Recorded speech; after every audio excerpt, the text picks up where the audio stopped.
आदरणीय सभापति जी,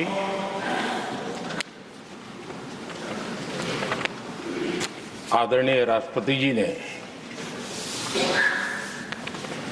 भारत की उपलब्धियों के बारे में, दुनिया की भारत से अपेक्षाओं के बारे में और भारत के सामान्य मानवी का आत्मविश्वास, विकसित भारत बनाने का संकल्प, इन सारे विषयों को लेकर के विस्तार से चर्चा की है।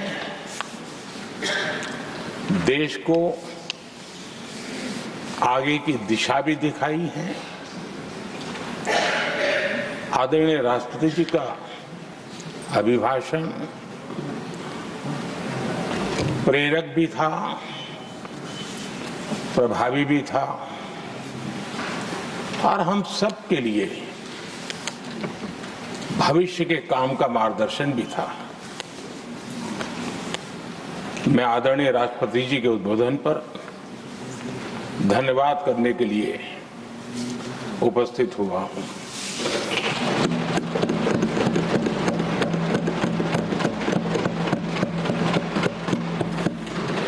आदरणीय सभापति जी, करीब 70 से भी ज्यादा माननीय सांसदों ने अपने बहुमूल्य विचारों से इस आभार प्रस्ताव को समृद्ध करने का प्रयास किया है। यहां पक्ष प्रतिपक्ष दोनों तरफ से चर्चा हुई। हर किसी ने अपने अपने तरीके से राष्ट्रपति जी के अभिभाषण को जिसने जैसे समझा वैसे यहां समझाया और उन्होंने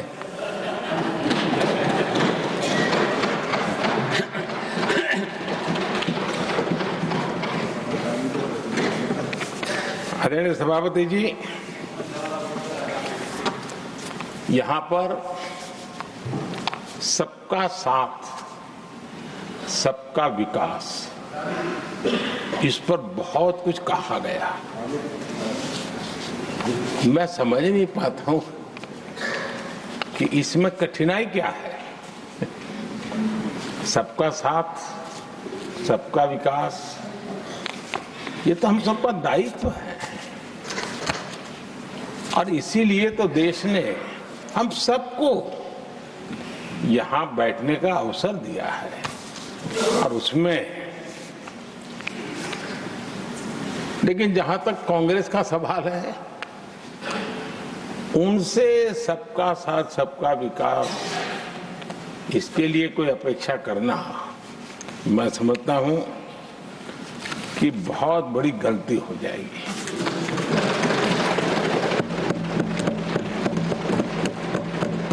ये उनकी सोच के बाहर है, उनकी समझ के भी बाहर है और उनके रोड मैप में भी ये सूट नहीं करता है, क्योंकि वो इतना बड़ा दल एक परिवार को समर्पित हो गया है।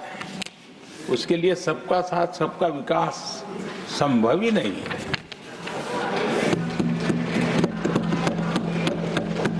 आदरणीय सभापति जी, कांग्रेस ने राजनीति का एक ऐसा मॉडल तैयार किया था जिसमें झूठ, फरेब, भ्रष्टाचार, परिवारवाद, तुष्टीकरण, सबका गालमेल था। जहां सबका गालमेल हो वहां सबका साथ हो ही नहीं सकता।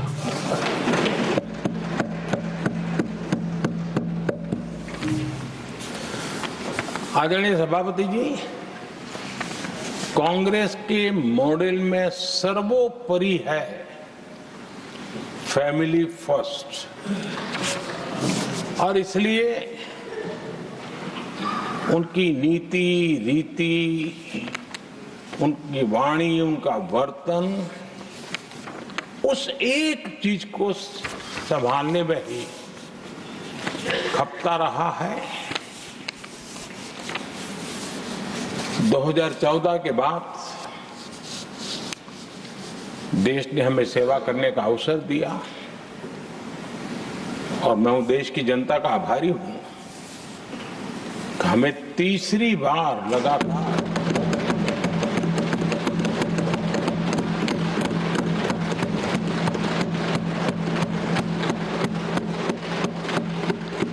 ये तीसरी बार जनता यहां पहुंचाती है। इतने बड़े देश में इतनी वाइब्रेंट डेमोक्रेसी हो, वाइब्रेंट मीडिया हो, हर प्रकार के बातें बताने की छूट हो, उसके बावजूद भी देश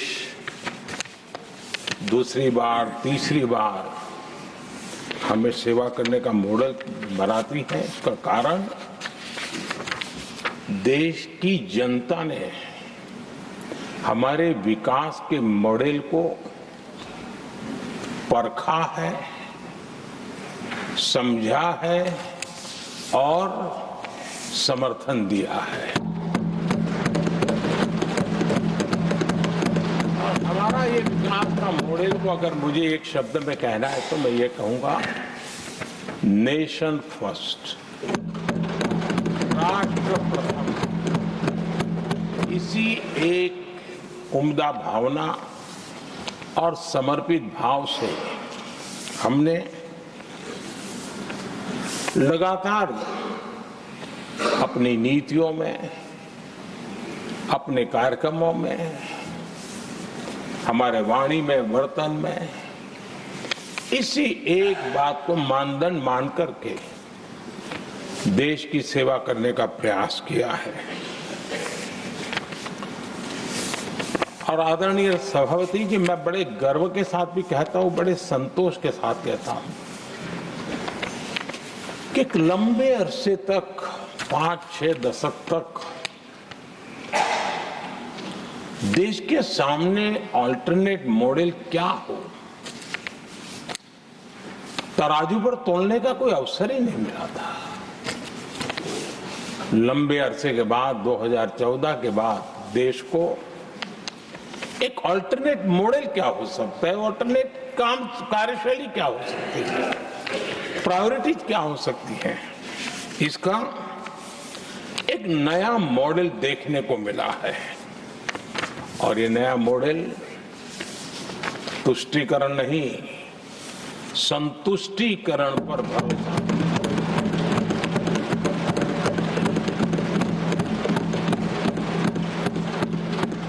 पहले के मॉडल में, खास करके कांग्रेस के कालखंड में, तुष्टीकरण, हर चीज में तुष्टीकरण, यही उनका एक प्रकार से औषधि बन गई थी उनकी राजनीति को करने की। और उन्होंने स्वार्थ नीति, राजनीति, देश नीति, सबका एक घोटाला करके रखा हुआ था। तरीका ये होता था कि छोटे तबके को कुछ दे देना और बाकियों को तरसा कर रखना, और जब चुनाव आए तब कहना देखो उनका मिला है, शायद आपको भी मिल जाएगा। और इस प्रकार से झुनझुना बांटते रहना, लोगों के आंखों पर पट्टी बांध करके अपनी राजनीतिक सियासत को चलाए रखना, ताकि चुनाव के समय वोट की खेती हो सके। यही कार्य चलता रहा। आदरणीय सभापति जी, हमारी कोशिश रही है कि भारत के पास जो भी संसाधन है, उन संसाधनों का ऑप्टिमम यूटिलाइजेशन किया जाए। भारत के पास जो समय है, उस समय का भी बर्बादी से बचा करके पल पल का उपयोग देश की प्रगति के लिए, जन सामान्य के कल्याण के लिए, उसी पर वो खर्च हो। और इसलिए हमने एक अप्रोच अपनाया, सैचुरेशन का अप्रोच।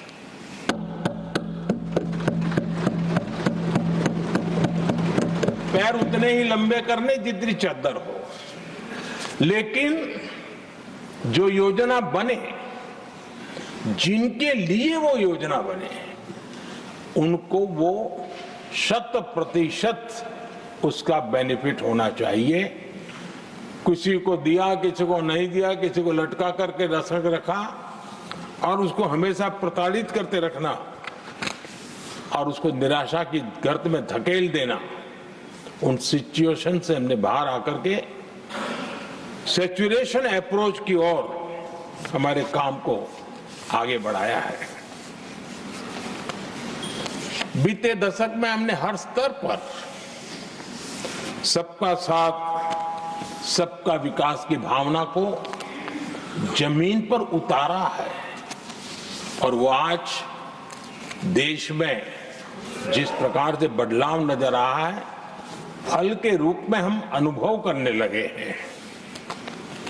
हमारे गवर्नेंस का भी मूल मंत्र यही रहा है, सबका साथ, सबका विकास। हमारी ही सरकार ने SC, ST एक्ट को मजबूत बनाकर दलित और आदिवासी समाज के सम्मान और उनके सुरक्षा के संबंध में अपनी प्रतिबद्धता भी दिखाई और हमने उसको बढ़ाया।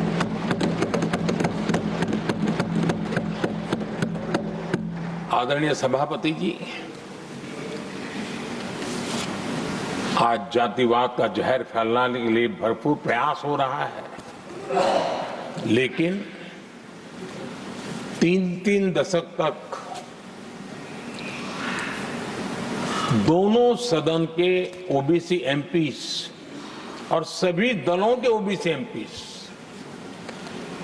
सरकारों से मांग करते रहे थे कि ओबीसी आयोग को संवैधानिक दर्जा दिया जाए। ठुकरा दिया गया,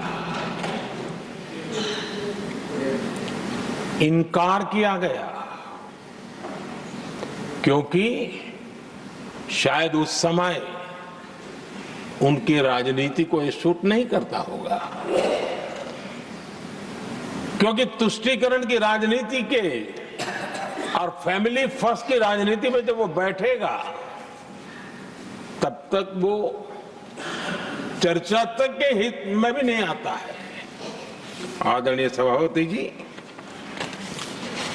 ये मेरा सौभाग्य है कि हम सब ने मिलकर के 3 दशक से मेरे ओबीसी समाज ने जिस बात के लिए मांगे की, आशाएं रखी, जिसको निराश करके रखा गया था, हमने आकर के इस आयोग को संवैधानिक दर्जा दिया।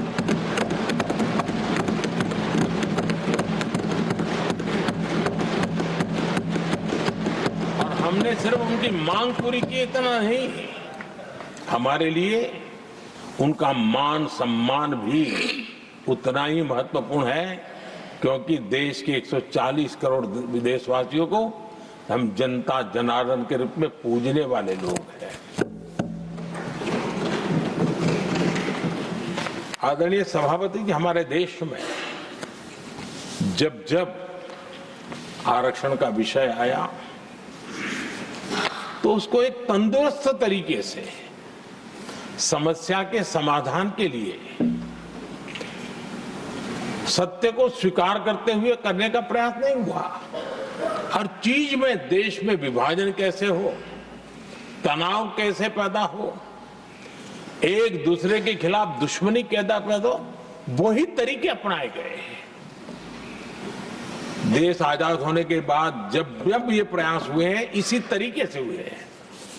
पहली बार हमारी सरकार ने एक ऐसा मॉडल दिया और सबका साथ सबका विकास के मंत्र की प्रेरणा से दिया कि हमने सामान्य वर्ग के गरीब को 10% आरक्षण दिया, बिना तनाव के, बिना किसी का छीन करके। और जब ये निर्णय किया तो एससी समुदाय ने भी उसको स्वागत किया, एसटी समुदाय ने भी स्वागत किया, ओबीसी समुदाय ने भी स्वागत किया। किसी को भी पेट में दर्द नहीं हुआ, क्योंकि इतना बड़ा निर्णय, लेकिन करने का तरीका था सबका साथ सबका विकास, और तब जाकर के बहुत ही स्वस्थ शांत तरीके से पूरे राष्ट्र ने इस बात को स्वीकार किया। आदरणीय सभापति जी, हमारे देश में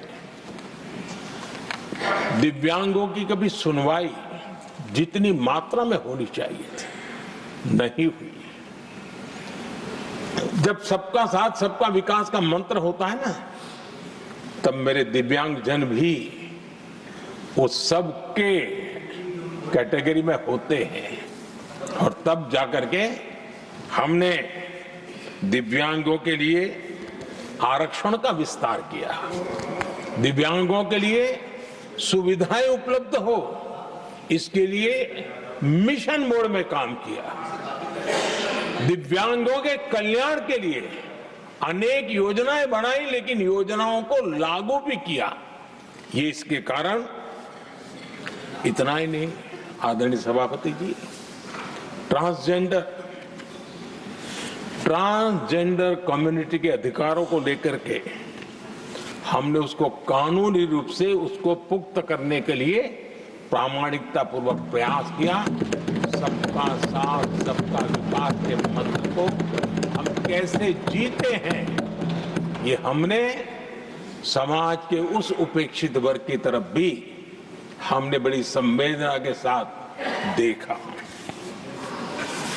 आदरणीय सभापति जी, भारत की विकास यात्रा में नारी शक्ति के योगदान को कोई नकार नहीं सकता, लेकिन उनको अगर अवसर मिले और वो नीति निर्धारण का हिस्सा बने तो देश की प्रगति में और गति आ सकती है।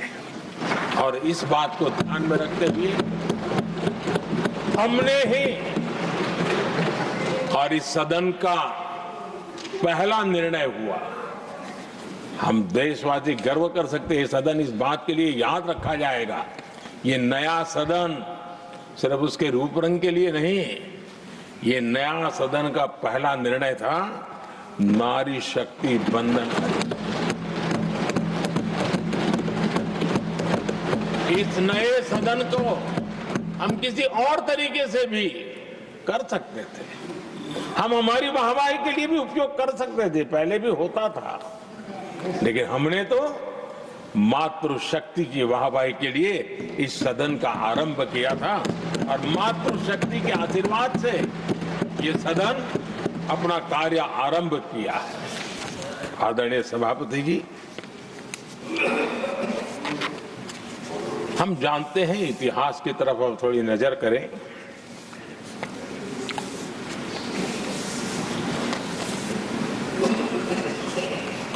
यानी मैं कह रहा हूं इसलिए नहीं, बाबा साहब आंबेडकर के साथ कांग्रेस को कितनी नफरत रही थी, उनके प्रति कितना गुस्सा था, और किसी भी हालत में बाबा साहब की हर बात के प्रति कांग्रेस चिढ़ जाती थी, और इसके सारे दस्तावेज मौजूद है। और इस गुस्से को दो बार बाबा साहब को चुनाव में पराजित करने के लिए क्या कुछ नहीं किया गया।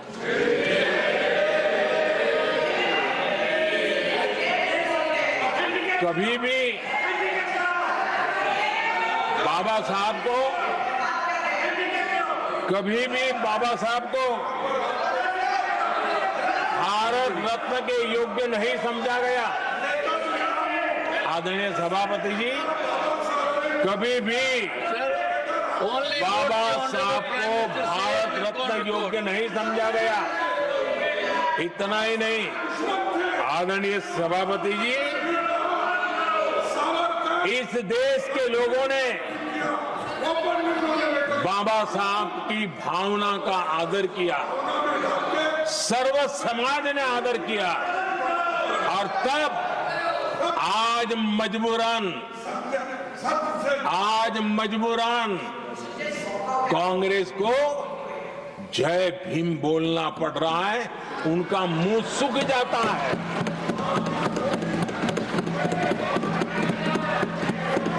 और आदरणीय सभापति जी, ये कांग्रेस भी रंग बदलने में बड़ी माहिर लग रही है। इतनी तेजी से अपना नकाब बदल देते हैं, ये इसमें साफ साफ नजर आ रहा है। आदरणीय सभापति जी, आप कांग्रेस का अध्ययन करेंगे तो कांग्रेस की राजनीति, जैसे हमारा मूल मंत्र रहा सबका साथ सबका विकास, वैसा उनका हमेशा रहा कि दूसरे की लकीर छोटी करना।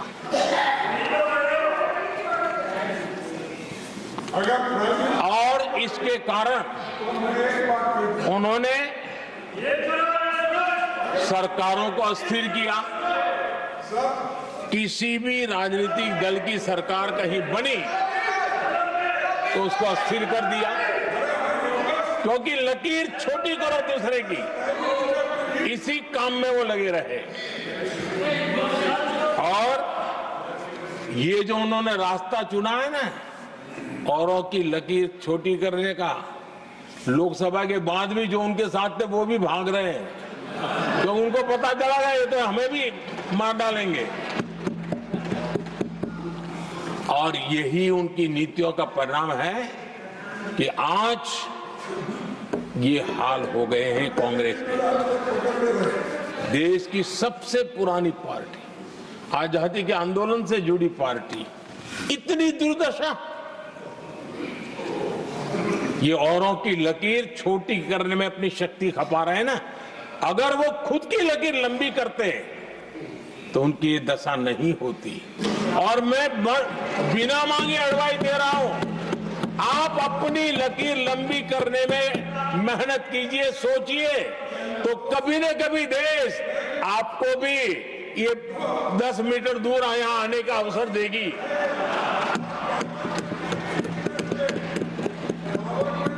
आदरणीय सभापति जी, बाबा साहब ने SC/ST समुदाय की बुनियादी चुनौतियों को बहुत बारीकी से समझा था, बहुत गहराई से समझा था, और खुद भुक्तभोगी थे, इसलिए दर्द भी था, पीड़ा भी थी, और समाज का कल्याण करने की का एक जज्बा भी था। और बाबा साहब ने SC/ST समुदाय के आर्थिक उन्नति के लिए एक स्पष्ट रोडमैप देश के सामने प्रस्तुत किया था, उनकी बातों में प्रस्तुत होता था।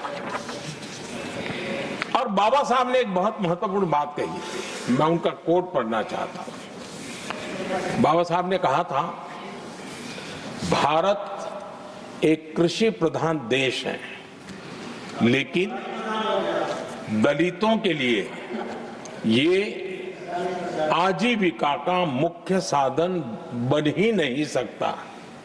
ये बाबा साहब ने कहा था। उन्होंने आगे कहा था, और इसके कई कारण हैं। पहला, भूमि खरीदना उनके सामर्थ्य से बाहर है। दूसरा, अगर उनके पास धन भी हो तो भी उनके लिए भूमि खरीदने का कोई अवसर नहीं है। बाबा साहब ने ये एक एनालिसिस किया था और इस परिस्थिति का एनालिसिस करते हुए उनको तो सुझाव था, उन्होंने आग्रह किया था कि दलितों के साथ, हमारे आदिवासी भाई बहनों के साथ, वंचितों के साथ ये जो अन्याय हो रहा है, ये जो मुसीबत में जीने के लिए वो मजबूर हो रहे हैं, इसका एक उपाय है देश में इंडस्ट्रियलाइजेशन को बढ़ावा दिया जाए। औद्योगिकरण के पक्षकार थे बाबा साहब, क्योंकि औद्योगिकरण करने के पीछे उनकी कल्पना साफ थी। स्किल बेस्ड जॉब्स और एंटरप्रेन्योरशिप के लिए, आर्थिक आत्मनिर्भरता के लिए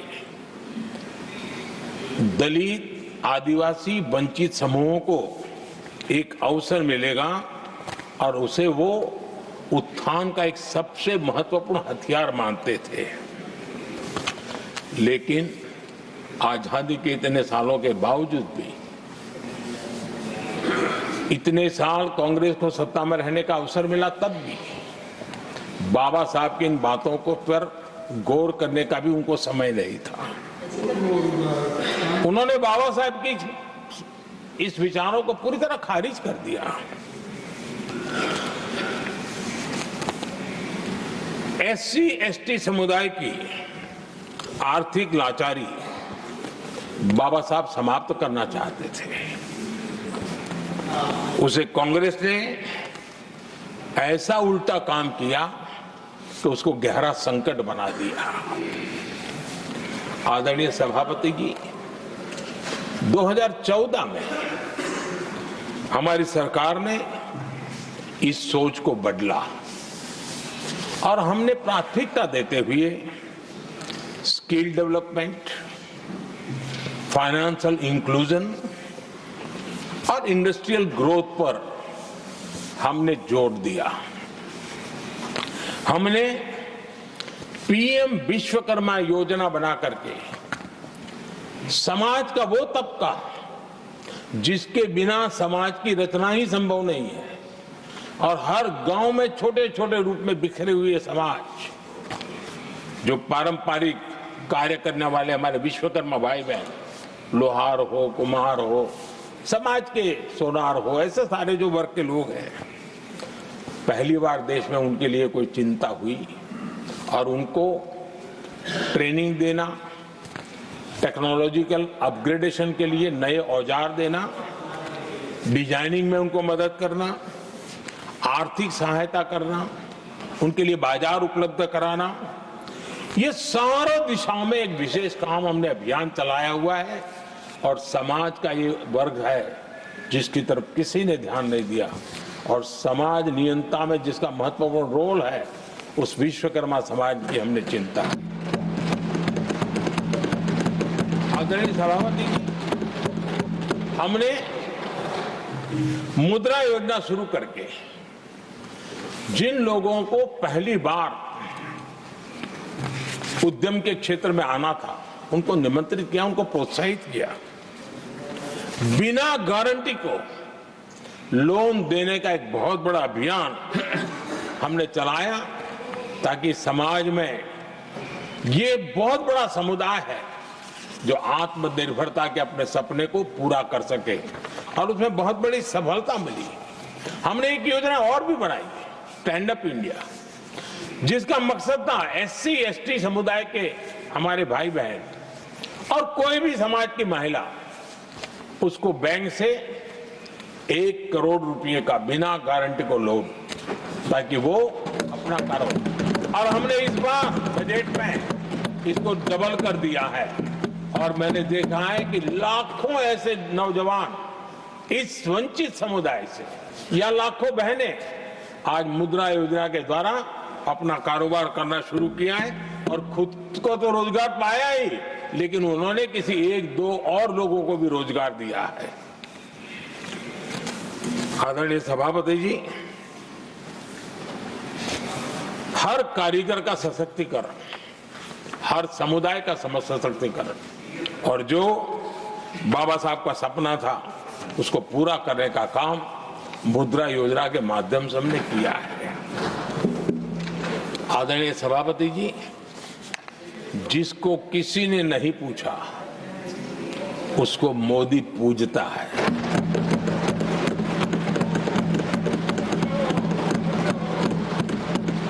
गरीब, वंचित, उसकी का कल्याण ये हमारी प्राथमिकता है।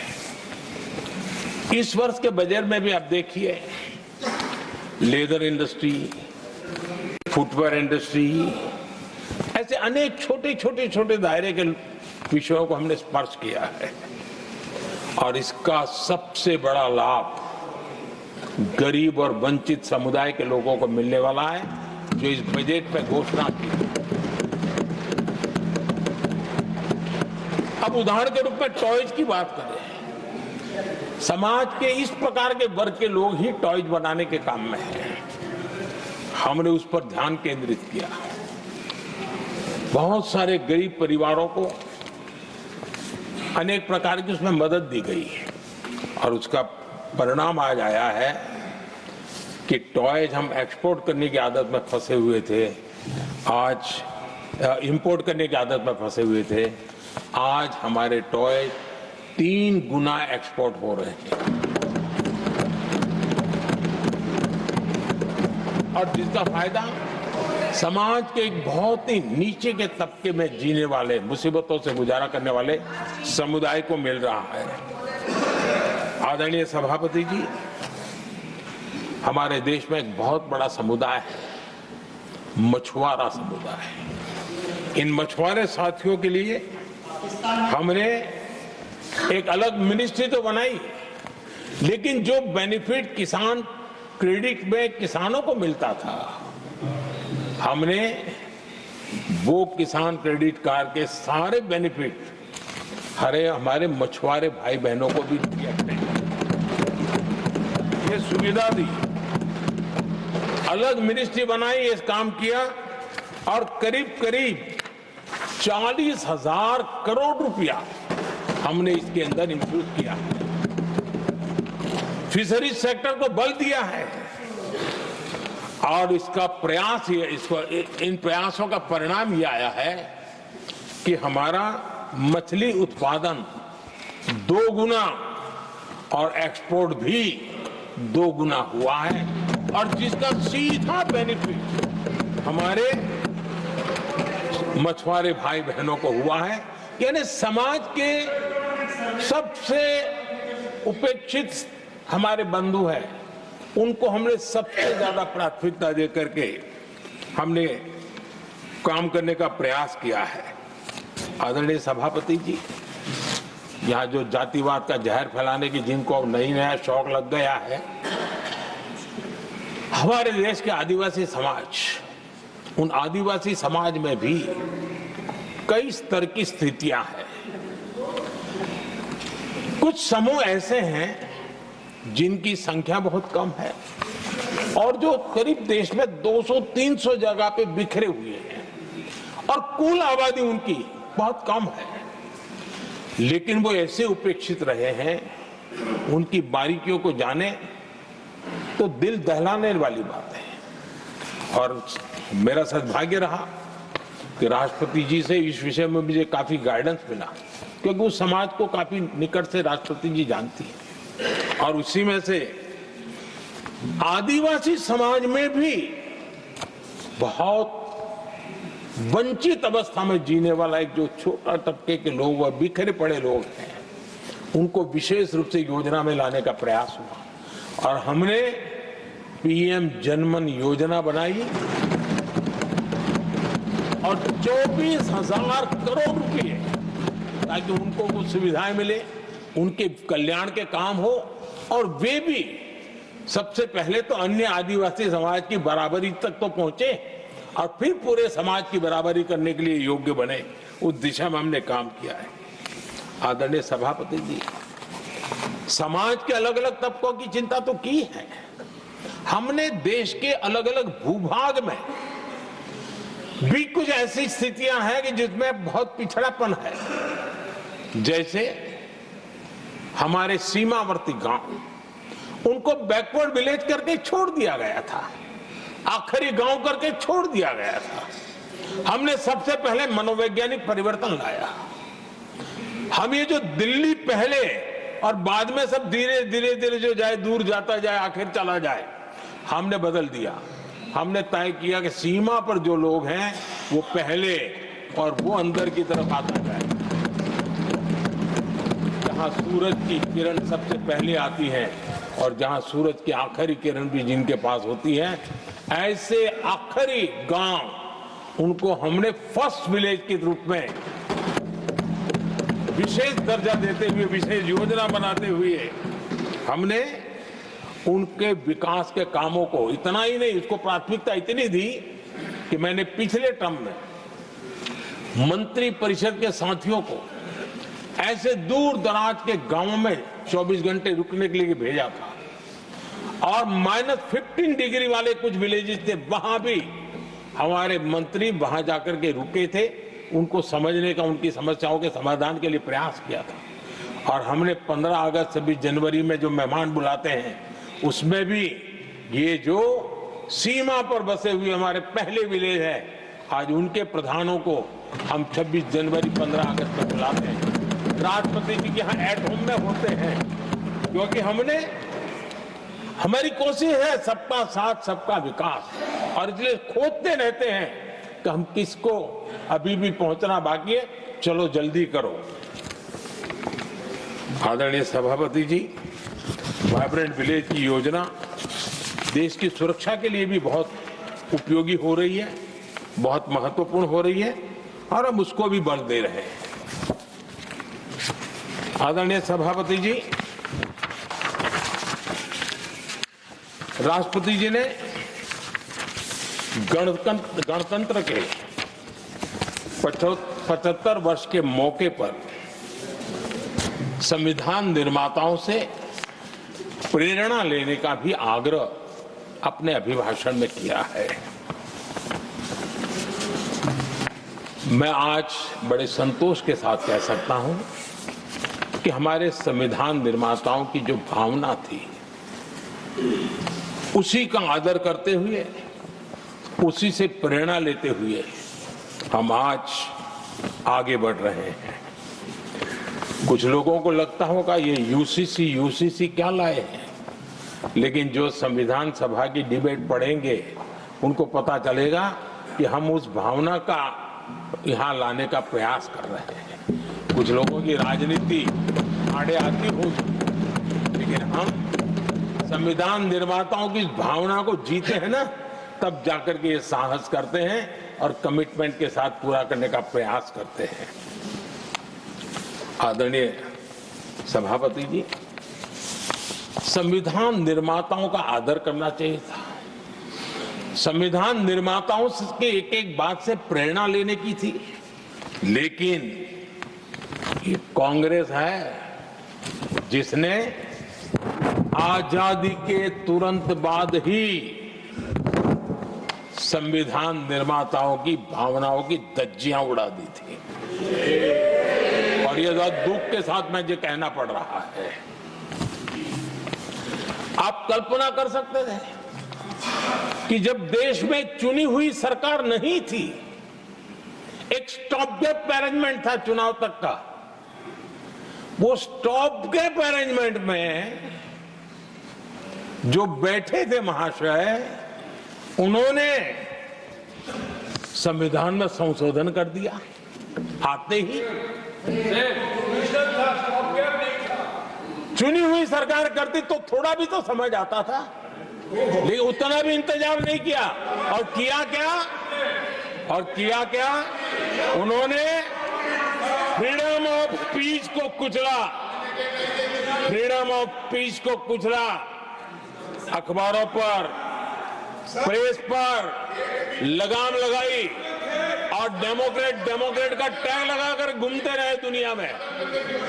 देश के डेमोक्रेसी का महत्वपूर्ण स्तंभ, उसको कुचलने का काम हुआ और ये संविधान की भावना का पूरी तरह अनादर था। आदरणीय सभापति जी, देश की पहली सरकार थी, नेहरू जी प्रधानमंत्री थे और मुंबई में जब नेहरू जी प्रधानमंत्री थे तब मुंबई में मजदूरों की एक हड़ताल हुई। उसमें मशहूर गीतकार मजरूह सुल्तानपुरी जी ने एक गीत गाया था, कॉमनवेल्थ का दास है, ये कविता उन्होंने गाई थी। कविता गाने मात्र के गुणे में नेहरू जी ने देश के एक महान कवि को जेल में ठूस दिया।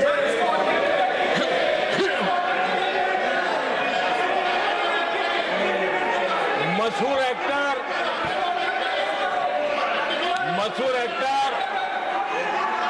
बलराज साहनी जी सिर्फ एक जुलूस में शामिल हुए थे, आंदोलन करने वालों के जुलूस में शामिल हुए थे, इसलिए बलराज साहनी जी को जेल में बंद कर दिया गया। आदरणीय सभापति जी, लता मंगेशकर जी के भाई हृदयनाथ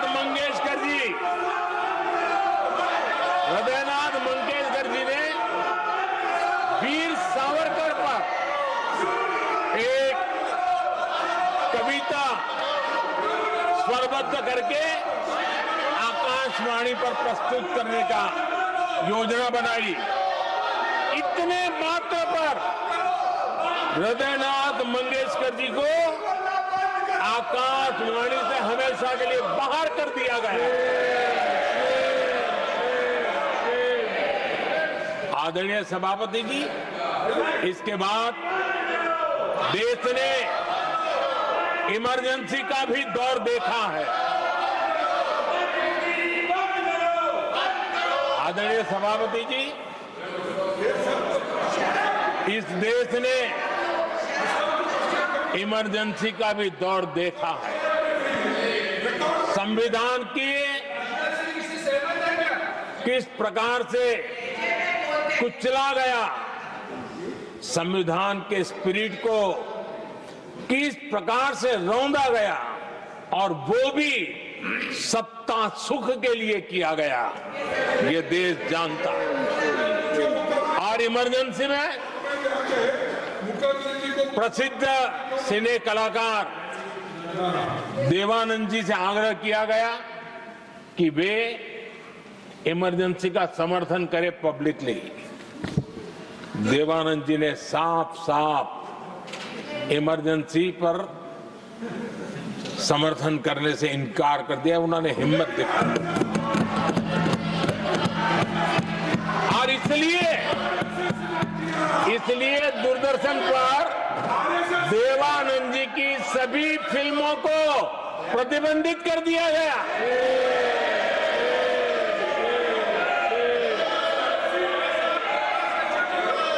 आदरणीय सभापति जी, ये संविधान की बातें करने वाले लोग, उन्होंने सालों से संविधान को अपने जेब में रखा है, उसी का एक परिणाम है।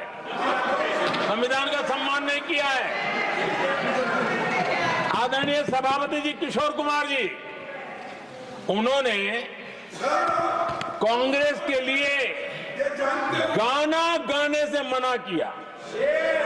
इस एक गुनाह के लिए आकाशवाणी पर किशोर कुमार के सभी गानों को प्रतिबंधित कर दिया गया।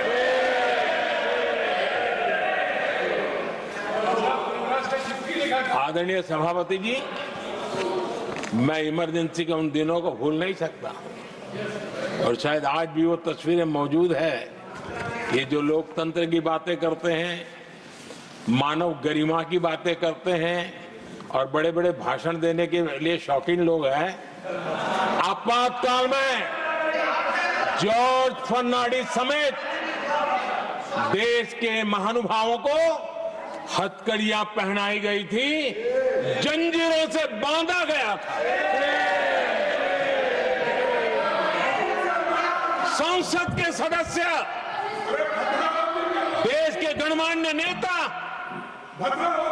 उनको हथकड़ियां और जंजीरों से बांधा गया था। इनके मुंह में संविधान शब्द शोभा नहीं देता है।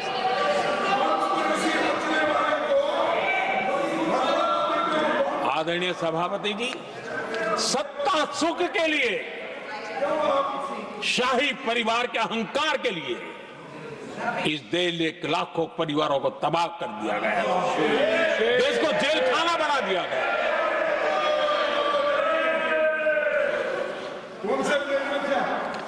बहुत लंबा संघर्ष चला। ये अपने आप को बहुत बड़ा तीसमार खा मारने वालों को जनता जनार्दन की ताकत को स्वीकार करना पड़ा, घुटने टेकने पड़े और देश में जनता जनार्दन के सामर्थ्य से इमरजेंसी हटी। ये भारत के लोगों की रगों में जो लोकतंत्र है ना, उसी का परिणाम था।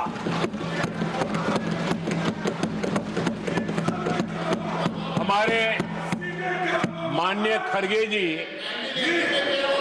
आपके सामने बढ़िया बढ़िया शेर सुनाते रहते हैं और उनका शौक है शेर सुनाने का। और सभापति जी आप भी बड़ा मजा लेते हैं।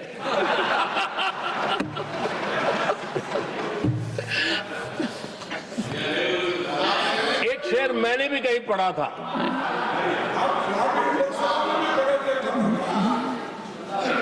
तमाशा करने वालों को क्या खबर, तमाशा करने वालों को क्या खबर, हमने कितने तूफानों को पार कर दिया जलाया है, हमने कितने तूफानों को पार कर दिया जलाया है। आदरणीय सभापति जी,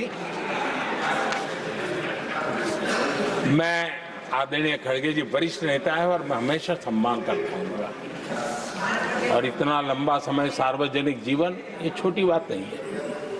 और मैं इस देश में चाहे शरद राव हो चाहे खड़गे जी हो, इन सब का मैं, हमारे देवगौड़ा जी बैठे हैं, ये असामान्य सिद्धियां हैं उनके जीवन की जो उन्होंने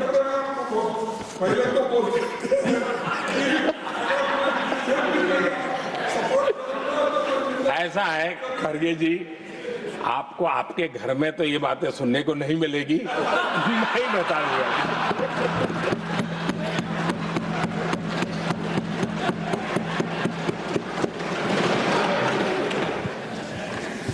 इस बार मैं देख रहा था कि खड़गे जी कविताएं पढ़ रहे थे, लेकिन जो बातें बता रहे थे, और आपने बड़ा सही पकड़ा था कि जरा बताओ तो सही भी ये कविता है कब की है? उनको पता था, सभापति जी उनको पता था ये कविताएं कब की है। भीतर कांग्रेस की दुर्दशा का इतना दर्द पड़ा था, लेकिन वहां हालत यह है कि बोल नहीं सकते, तो उन्होंने सोचा ये अच्छा मंच है, यही बोल दें, और इसलिए उन्होंने नीरज की कविता के माध्यम से उनके घर के हालात यहां प्रस्तुत किए। आदरणीय सभापति जी, जो आज के लिए सही है, खड़गे जी को मैं आज वही कवि नीरज जी की कुछ पंक्तियां सुनाना चाहता हूं। कांग्रेस सरकार का जो दौर था उस समय नीरज जी ने ये कविताएं लिखी थी और उसमें उन्होंने कहा था, है बहुत अंधियारा, है बहुत अंधियारा, अब सूरज निकलना चाहिए, अब सूरज निकलना चाहिए, जिस तरह से भी हो ये मौसम बदलना चाहिए, जिस तरह से भी हो ये मौसम बदलना चाहिए। नीरज जी ने कांग्रेस के उस कालखंड में ये कविता कही। 1970 में जब कांग्रेस, अरे चारों तरफ कांग्रेस का राज चलता था, उस समय नीरज जी का एक और कविता संग्रह प्रकाशित हुआ था, फिर दीप जलेगा। हरिवंश जी तो अभ्यासु हैं तो उनको भली भांति पता है। उस समय उनका यह संग्रह प्रसिद्ध हुआ था, फिर दीप जलेगा। उसमें उन्होंने कहा था, और ये बड़ा महत्वपूर्ण है, नीरज जी ने उस समय कहा था, मेरे देश उदास न हो। नीरज जी ने अपनी कविता में कहा था, मेरे देश उदास न हो, फिर दीप जलेगा, तिमिर ढलेगा। और हमारा सद्भाग्य देखिए, हमारे प्रेरणा पुरुष अटल बिहारी वाजपेयी जी ने भी 40 साल पहले कहा था, सूरज निकलेगा, अंधेरा छटेगा, कमल खिलेगा।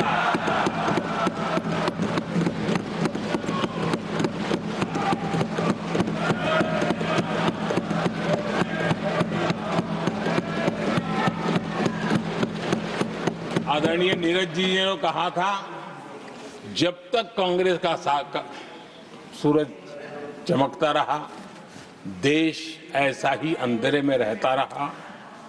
कई दशक तक ऐसे ही हाल बने रहे।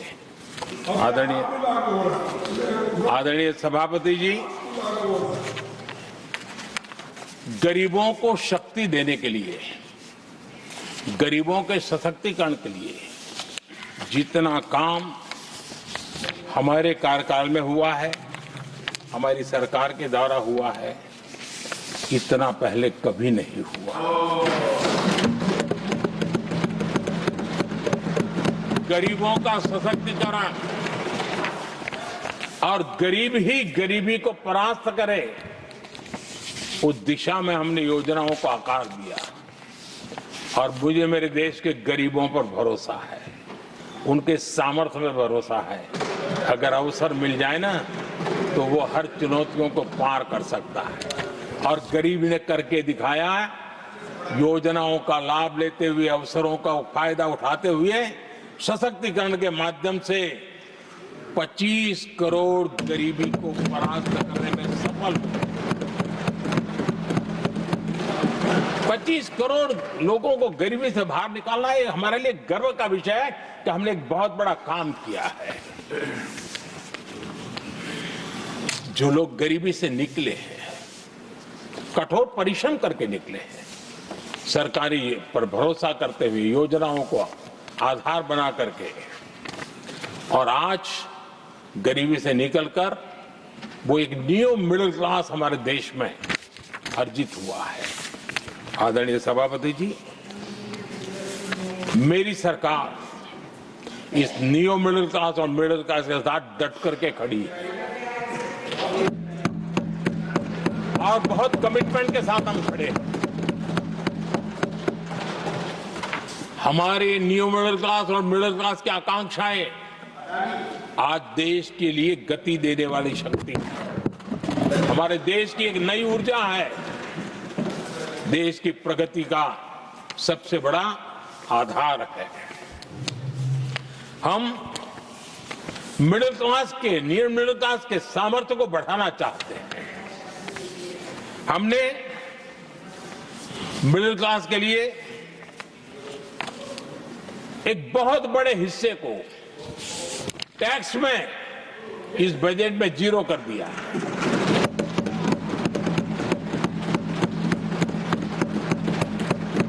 2013 में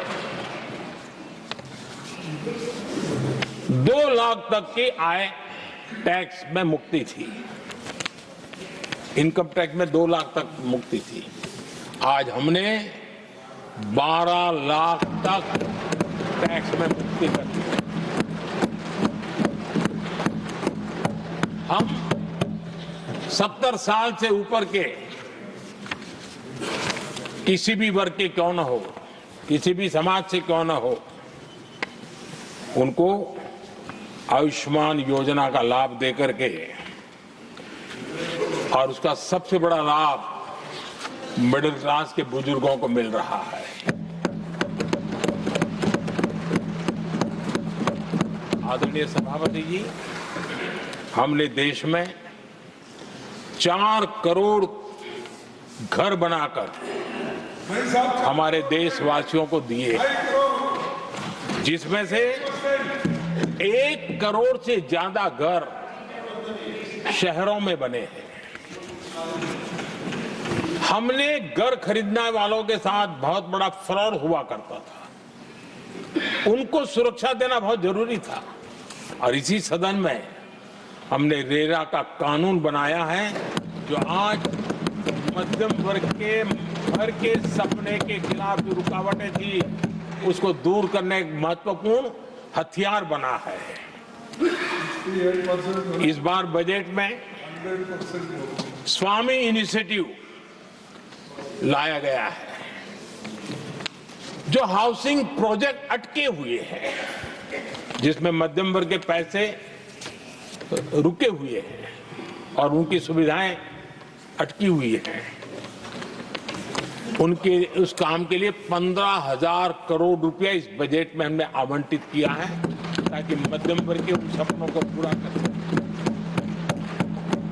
आदरणीय सभापति जी, स्टार्टअप का रिवॉल्यूशन जिसको आज दुनिया ने देखा है, और उसका एक प्रभाव भी है। ये स्टार्टअप चलाने वाले कौन है? ये स्टार्टअप चलाने वाले नौजवान ज्यादातर मिडिल क्लास के नौजवान हैं। आज पूरी दुनिया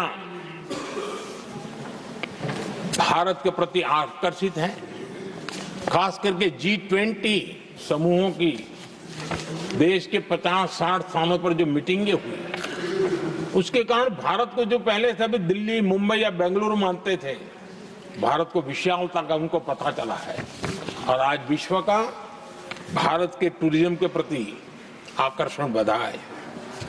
और जब टूरिज्म बढ़ता है तो व्यवसाय के भी अनेक अवसर आते हैं, और उसका लाभ भी हमारे मिडिल क्लास को बहुत मिलने वाला है, उनके आय के साथ। आदरणीय सभापति जी, आज हमारा मिडिल क्लास आत्मविश्वास से भरा हुआ है, और ये अभूतपूर्व है। ये अपने आप में एक बहुत बड़ा सामर्थ्य बना देता है देश का, और मुझे पूरा विश्वास है कि भारत का मध्यम वर्ग विकसित भारत के संकल्प को साकार करने के लिए कमर कस करके खड़ा हो गया है, हमारे साथ चल पड़ा है। आदरणीय सभापति जी, विकसित भारत के निर्माण में सबसे बड़ा रोल देश के युवाओं का है। हमें डेमोग्राफी का डिविडेंड, उस पर हमारा भी बल है।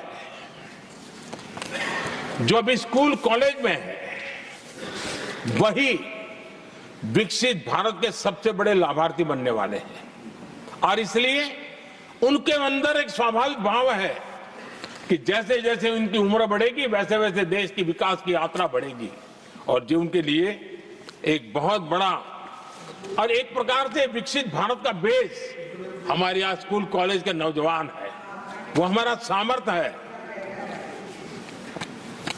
पिछले 10 साल में लगातार इस तबके को, इस बेस को मजबूत करने के लिए हमने बहुत सोची समझी रणनीति के तहत काम किया है। 21वीं सदी की शिक्षा कैसी होनी चाहिए, शिक्षा नीति के लिए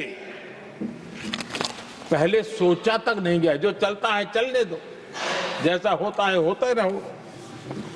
करीब 3 दशक के अंतराल के बाद नई राष्ट्रीय शिक्षा नीति लेकर के हम आए। 3 दशक के अंतराल।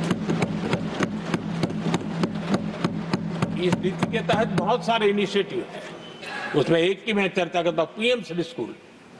ये पीएम श्री स्कूल आज करीब 10-12 हजार स्कूल ऑलरेडी बन चुके हैं और नए बनाने की दिशा में हम आगे बढ़ रहे हैं। आदरणीय सभापति जी, एक महत्वपूर्ण निर्णय हमने शिक्षा नीति में बदलाव लाया है। मातृभाषा में पढ़ाई और मातृभाषा में परीक्षा, इस पर हमने बल दिया है। देश आजाद हुआ, लेकिन ये कुछ गुलामी की मानसिकता कहीं कहीं जकड़ के रखा था ना, उसमें ये हमारी भाषा भी थी। हमारी मातृभाषा के साथ घोर अन्याय हुआ और गरीब का बच्चा, दलित का बच्चा, आदिवासी का बच्चा, वंचित का बच्चा वो इसलिए रुक जाए ताकि उसको लैंग्वेज नहीं आती है। ये उसके साथ घोर अन्याय था और सबका साथ सबका विकास का मंत्र मुझे चैन से सोने नहीं देता था। और इसमें मैंने कहा कि देश में मातृभाषा में शिक्षा, मातृभाषा में डॉक्टर बने, मातृभाषा में इंजीनियर बने। जिनको अंग्रेजी भाषा पढ़ने नसीब नहीं हुई, उनके सामर्थ्य को हम रोक नहीं सकते। हमने बहुत बड़ा बदलाव किया है और उसके कारण आज गरीब माँ का, विधवा माँ का भी बच्चा आज डॉक्टर इंजीनियर के सपने देखने लगा। आदिवासी युवाओं के लिए एकलव्य मॉडल स्कूलों का हमने विस्तार किया है। 10 साल पहले करीब 150 एकलव्य विद्यालय थे, आज 470 है, 470 हो। और अब हम 200 और ज्यादा एकलव्य स्कूल की दिशा में आगे बढ़ रहे हैं। आदरणीय सभापति जी, हमने सैनिक स्कूलों में भी बहुत बड़ा रिफॉर्म किया और सैनिक स्कूलों में हमने बेटियों को भी प्रवेश की व्यवस्था की। आप स्वयं सैनिक स्कूल के विद्यार्थी रहे, पहले बेटियों के लिए उसके दरवाजे बंद थे और आप भी जानते हैं कि सैनिक स्कूलों का महात्मा क्या होता है, उसका सामर्थ्य क्या होता है, जिसने आप जैसे व्यक्तियों को जन्म दिया है। अब वो अवसर मेरे देश की बेटियों को भी मिलेगा। हमने सैनिक स्कूल के दरवाजे खोल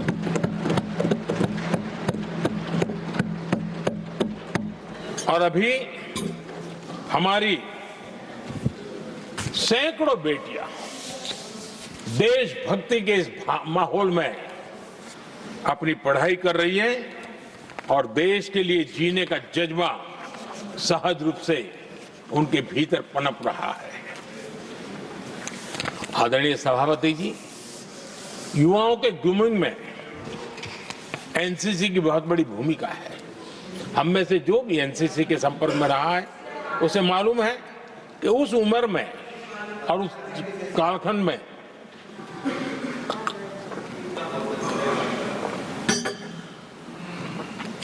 एक बहुत सुनहरा अवसर होता है व्यक्ति के विकास में, सर्वांगीण विकास में।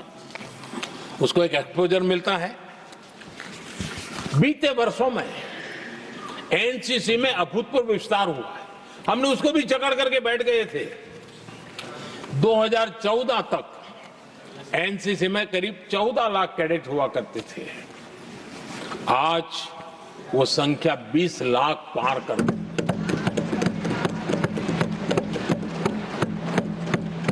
आदरणीय सभापति जी, देश के युवाओं में जो उमंग है, उत्साह है, नया कुछ कर गुजरने की इच्छा है, रूटीन काम से भी हटकर के कुछ करने का उनका इरादा है, ये साफ नजर आता है। जब मैंने स्वच्छ भारत अभियान चलाया, मैंने देखा है कि आज भी कई शहरों के नौजवानों की टोलियां अपने तरीके से, स्वयं प्रेरणा से स्वच्छता के अभियान को आगे बढ़ा रही है। कोई झुग्गी झोपड़ी में जाकर के शिक्षा के लिए काम कर रहे हैं, कई नौजवान कुछ न कुछ कर रहे हैं। इन सारी बातों को देख करके हमें लगा कि देश के युवाओं को एक अवसर मिलना चाहिए। संगठित रूप से प्रयास होना चाहिए और इसके लिए हमने माय भारत एक आंदोलन शुरू किया है। मेरा युवा भारत, माय भारत। आज करीब 1.5 करोड़ से ज्यादा युवाओं ने उसमें अपनी रजिस्ट्री करवाई है और देश के वर्तमान विषयों पर चर्चा करना, मंथन करना, समाज को जागरूक करना, सक्रियता से ये नौजवान अपनी प्रेरणा से कर रहे हैं। उनको स्पून फीडिंग की जरूरत नहीं पड़ रही है। वो अपने सामर्थ्य से अच्छी चीजों को हाथ लगा करके आगे बढ़ रहे हैं। आदरणीय सभापति जी, खेल का क्षेत्र,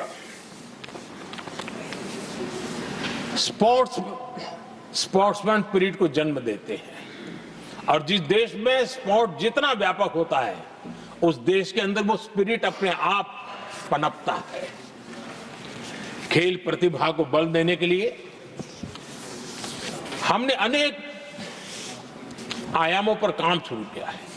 खेल के लिए जो इंफ्रास्ट्रक्चर की जरूरत हो, उसके लिए जो फाइनेंशियल सपोर्ट की आवश्यकता हो, उसमें अभूतपूर्व हमने मदद की है ताकि देश के नौजवानों को एक अवसर मिले। Target Olympic podium scheme tops और खेलो इंडिया अभियान हमारे स्पोर्ट्स इकोसिस्टम को पूरी तरह ट्रांसफॉर्म करने की ताकत रखते हैं और हम अनुभव भी कर रहे हैं। पिछले दिनों 10 साल में जितने भी इंटरनेशनल स्पोर्ट्स इवेंट हुए हैं, भारत ने अपना झंडा गाड़ दिया, भारत ने अपना सामर्थ्य दिखा दिया है, भारत के नौजवानों ने अपना लोहा बनवा लिया है और उसमें हमारी बेटियां भी उतना ही दमखम के साथ दुनिया के सामने भारत की ताकत का प्रदर्शन कर रही है। आदरणीय सभापति जी, किसी भी देश को विकासशील से विकसित की जो यात्रा होती है उसमें जन कल्याण के कामों का अपना महत्व है, लोक कल्याण के कामों का अपना महत्व है, लेकिन इंफ्रास्ट्रक्चर एक बहुत बड़ा कारण होता है, बहुत बड़ी ताकत होता है और विकासशील से विकसित की यात्रा इंफ्रास्ट्रक्चर से गुजरती है और हमने इंफ्रास्ट्रक्चर का महत्व को समझा है और हमने इस पर बल दिया है।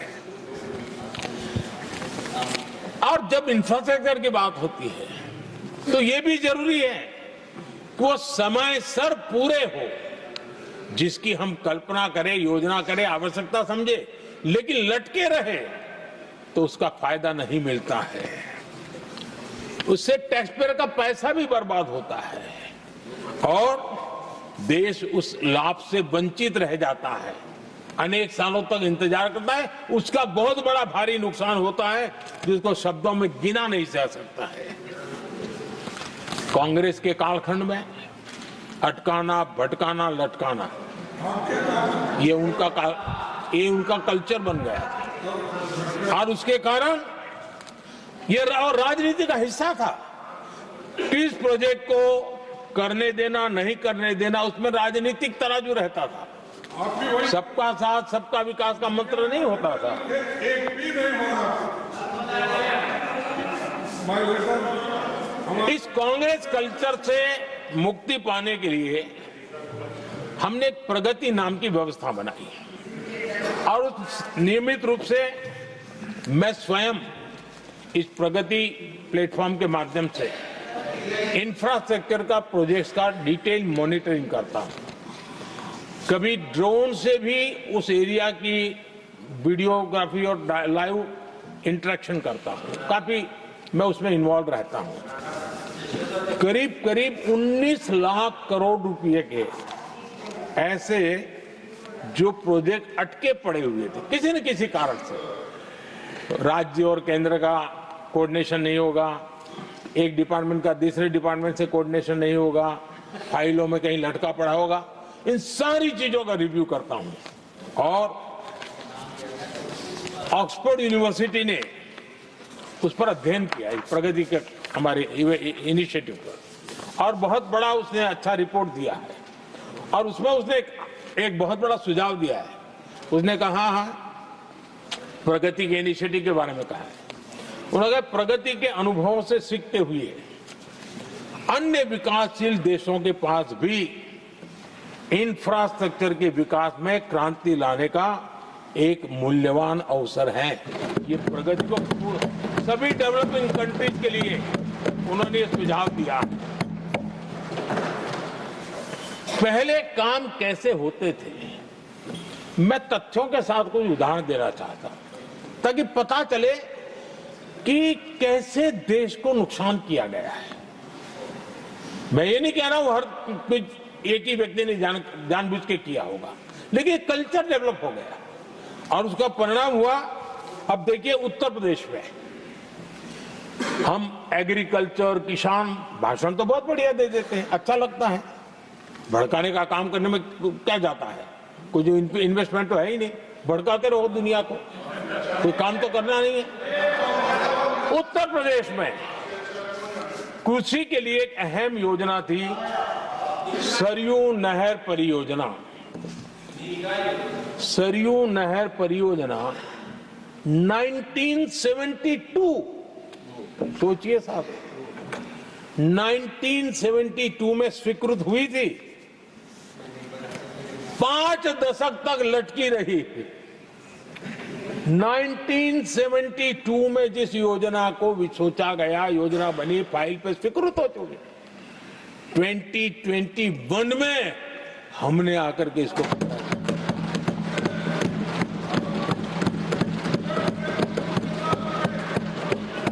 आदरणीय सभापति जी,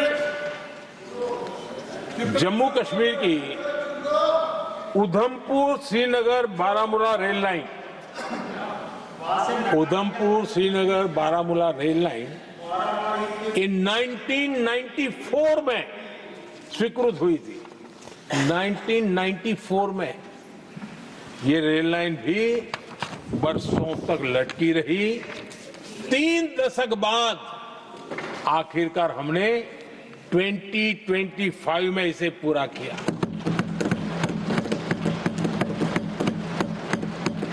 आदरणीय सभापति जी, ओडिशा की Haridaspur Paradip rail line, Haridaspur Paradip rail line 1996 में स्वीकृति हुई थी।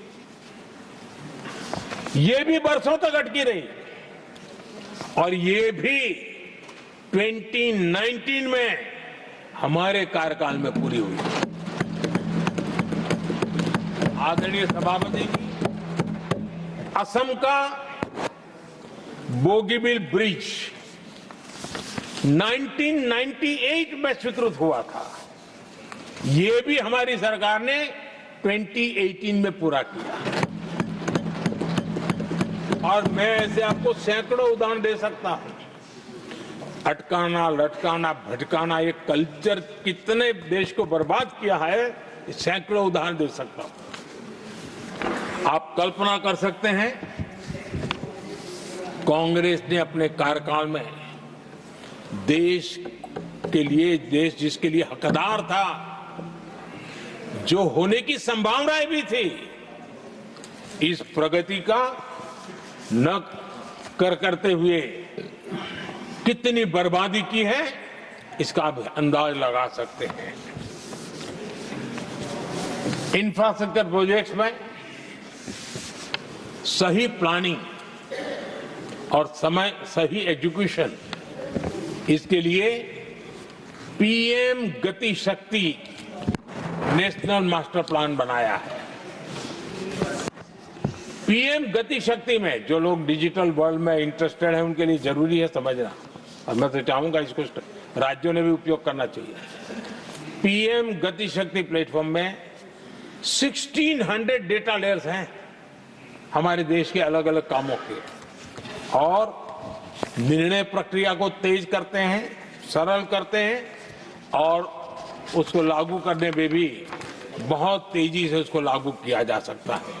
तो आज गति शक्ति प्लेटफॉर्म अपने आप में एक बहुत बड़ा इंफ्रास्ट्रक्चर के काम को गति देने वाला आधार बन गया है। आदरणीय सभापति जी,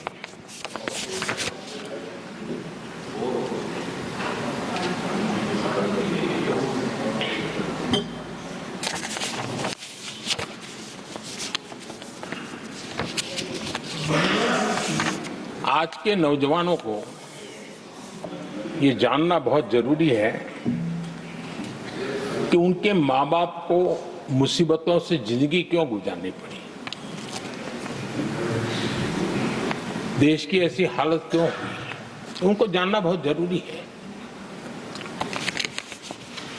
अगर बीते दशक में डिजिटल इंडिया के लिए हम प्रोएक्टिव न होते, हम कदम न उठाते, तो आज जैसी सुविधाएं लेने में हमें कई साल इंतजार करना पड़ता। ये हमारे प्रोएक्टिव डिसीजन और प्रोएक्टिव एक्शन का परिणाम है कि आज हम समय के साथ या कहीं कहीं समय से आगे चल रहे हैं। आज देश में 5G टेक्नोलॉजी दुनिया में सबसे तेज गति से व्याप्त हमारे देश में बढ़ा है। आदरणीय सभापति जी, मैं अतीत के अनुभवों से कह रहा हूं, कंप्यूटर हो, मोबाइल फोन हो, एटीएम हो, ऐसी कई टेक्नोलॉजी दुनिया के कई देशों में हमारे से बहुत पहले पहुंच चुकी थी, लेकिन भारत में आते आते दशकों बीत गए तब जाकर के पहुंचा। अगर मैं हेल्थ की बात करूं, बीमारी की बात करूं, टीकाकरण की बात करूं, जैसे चेचक, बीसीजी का टीका, जब हम गुलाम थे तब दुनिया में वो टीकाकरण हो रहा था, कुछ देशों में हो चुका था, लेकिन भारत में ये दशकों बाद आया। पोलियो की वैक्सीन हमने दशकों तक इंतजार करना पड़ा, दुनिया आगे बढ़ चुकी थी, हम पीछे रह गए थे। कारण यह था कांग्रेस ने देश की व्यवस्था को ऐसे जकड़ करके रखा था। उनको लगता था सारा ज्ञान सरकार में जो बैठे हैं उन्हीं को है, वही सब कर लेंगे, और उसी का एक परिणाम था लाइसेंस परमिट राज। मैं देश के नौजवानों को कहूंगा, लाइसेंस परमिट राज का कितना जुल्म था, देश विकास नहीं कर सकता था, और लाइसेंस परमिट राज यही कांग्रेस की पहचान बन गई थी। आदरणीय सभापति जी, कंप्यूटर का जब शुरुआती दौर था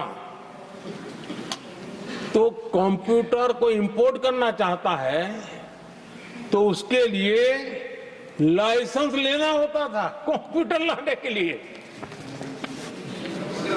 और कंप्यूटर लाने के लाइसेंस पाने में भी सालों लग जाते थे। आदरणीय सभापति जी, वो दिन थे मकान बनाने के लिए सीमेंट चाहिए तो सीमेंट के लिए भी परमिशन लेना पड़ता था मकान बनाने के।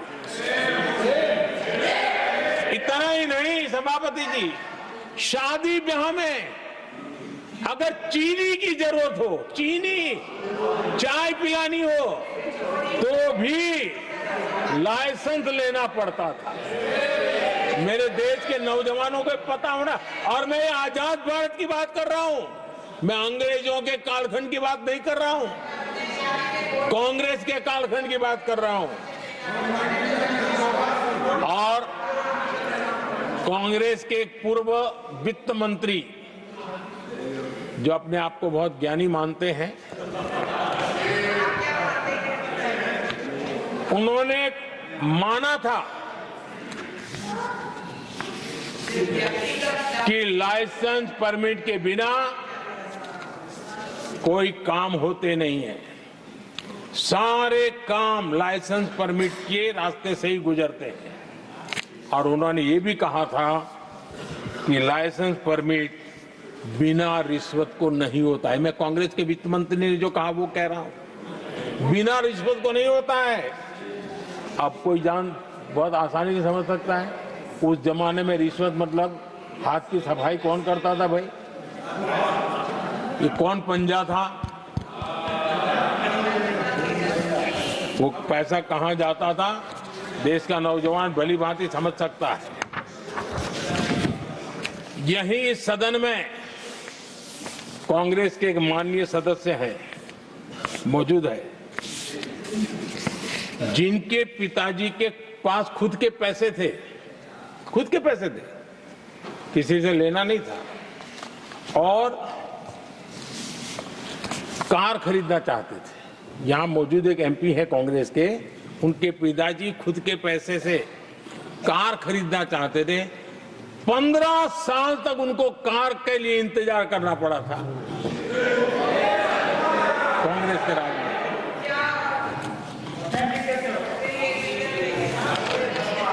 आदरणीय सभापति जी, हम सब जानते हैं स्कूटर लेना हो तो बुकिंग करवा के पैसा देना, 8-8, 10-10 साल एक स्कूटर खरीदने में लग जाता था। और अगर मजबूरी में स्कूटर मानो बेचना पड़ा तो उसके लिए सरकार से परमिशन लेनी पड़ती थी। यानी कैसे देश चलाया इन लोगों ने। और इतना ही नहीं, गैस सिलेंडर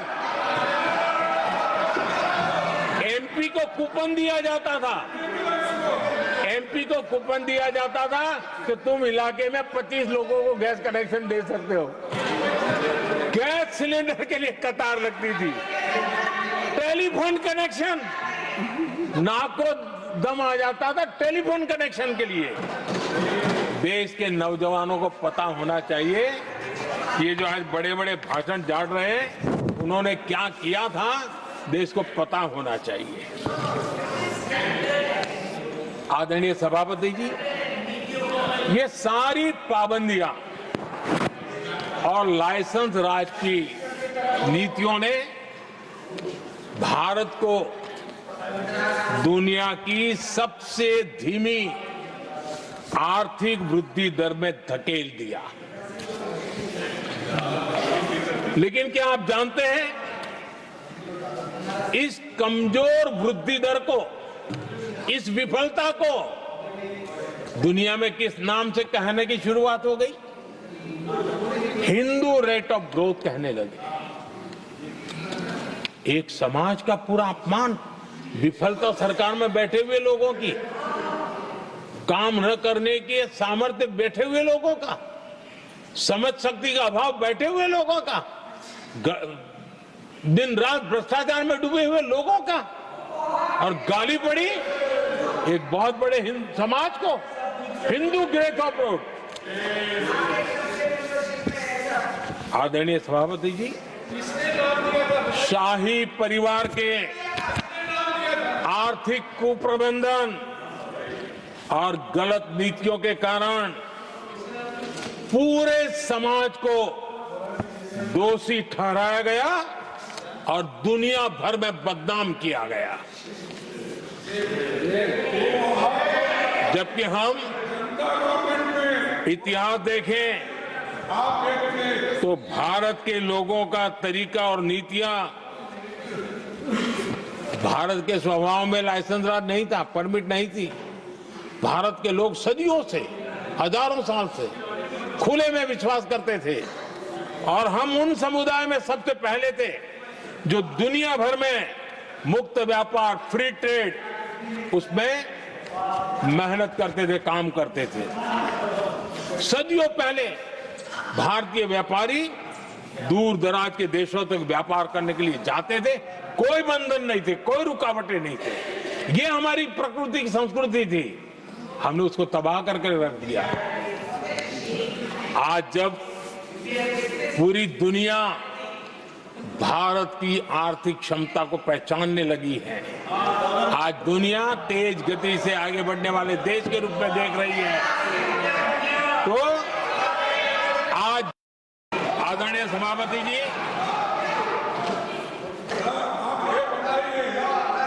सभापति जी,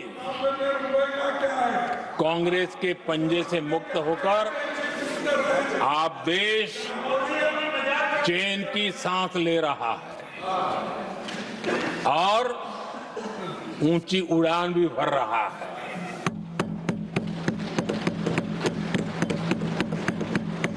कांग्रेस के लाइसेंस राज और उसकी कुनीतियों से बाहर निकलकर हम मेक इन इंडिया को बढ़ावा दे रहे हैं। भारत में मैन्युफैक्चरिंग बढ़ाने के लिए हमने पीएलआई स्कीम शुरू की, एफडीआई से जुड़े रिफॉर्म्स किए। आज भारत दुनिया का दूसरा सबसे बड़ा मोबाइल प्रोडक्शन वाला देश बना है।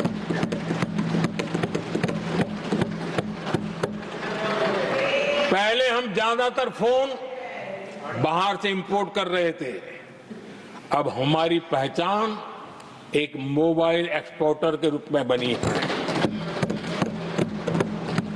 आदरणीय सभापति जी, आज भारत की पहचान डिफेंस मैन्युफैक्चरिंग की बनी है।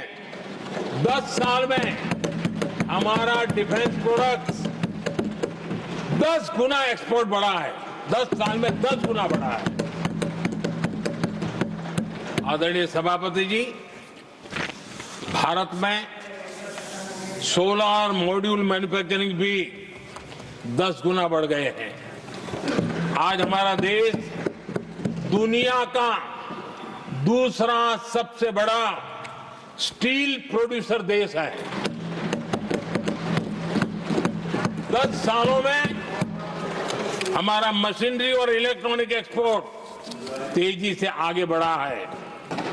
बीते 10 सालों में भारत का टॉयज एक्सपोर्ट 3 गुना से ज्यादा बढ़ गया है। इन्हीं 10 सालों में एग्रो केमिकल एक्सपोर्ट भी बढ़ा है। कोरोना के कालखंड में हमने 150 से ज्यादा देशों को वैक्सीन और दवाइयां सप्लाई की। मेड इन इंडिया, हमारे आयुष और हर्बल प्रोडक्ट का एक्सपोर्ट भी बहुत तेज गति से बढ़ा है और बढ़ रहा है। आदरणीय सभापति जी, खादी जो कांग्रेस ने की तो सबसे बड़ा एक काम करते ना खादी के लिए, तो भी मुझे लगता है हाँ ये आजादी के आंदोलन के लोगों से कुछ प्रेरणा आगे बढ़ा रहे हैं। वो भी नहीं किया।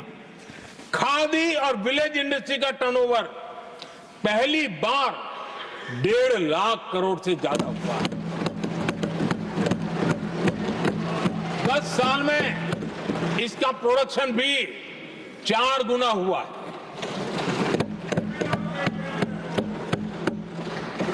इस सारी मैन्युफैक्चरिंग का बहुत बड़ा लाभ हमारे एमएसएमई सेक्टर को मिला है। इससे देश में बड़ी संख्या में रोजगार के अवसर तैयार हुए हैं।